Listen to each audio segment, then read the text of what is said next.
ए सिपाही जी, ए दरोगा जी, माई बाप हमरा के मत मारी। ए दरोगा जी हमरा के छोड़ दी।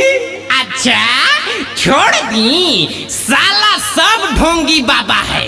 एगो तो आसारामो था, एगो राम रहीम आया, एगो ई साला पैदा हुआ है नया पर। सब समाज में गंदगी फैला के रखा है लोग। साला तुम लोग हमारे देश को बर्बाद करना चाहता है क्या रे सिपाही जी? ऐ सिपाही जी। यस सर। का महाराज है पकड़िए साला ढोंगिया बाबा को भाग रहा है। ए सर, ए माई बाप जाए ना दी, भले मारे मत तू हंडिल मार ली, लेकिन हमरा के छोड़ ना दी। जेल में बड़ी मौज काटेला सा।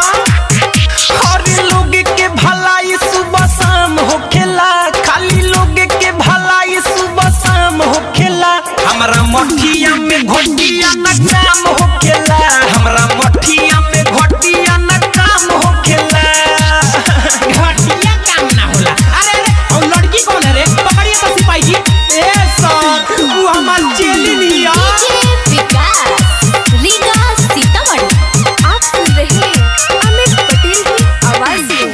लोगे खाती जिए निया, लोगे खाती मरे नी, लोगे के भलाई खाती झाड़ फूक करे नी। हे दरोगा जी, लोगे खाती जिए निया, लोगे खाती मरे नी, लोगे के भलाई खाती झाड़ फूक करे नी। हमारे दवाई से आराम होखेला, हमारे दवाई से आराम होखेला।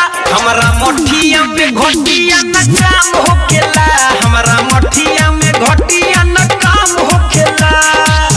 दादा ए सिपाही जी छोड़ दी ना। साला तुम्हारा कोई भरोसा है रे? कोई को तुम रेप किया है पहले सही सही बताओ। हाय बाप रे, ए सर हम साधु संत आदमी होई, वैसन कुकर्म काम नहीं कर सकते महाराज। ऐसे न करी सुनी हमारो धोलाई जी, लइका समझिए के छोड़ दी सिपाही जी। अरे दादा अरे ऐसे न करी सुनी हमारो धोलाई जी, लइका समझिए के छोड़ दादा मर दे।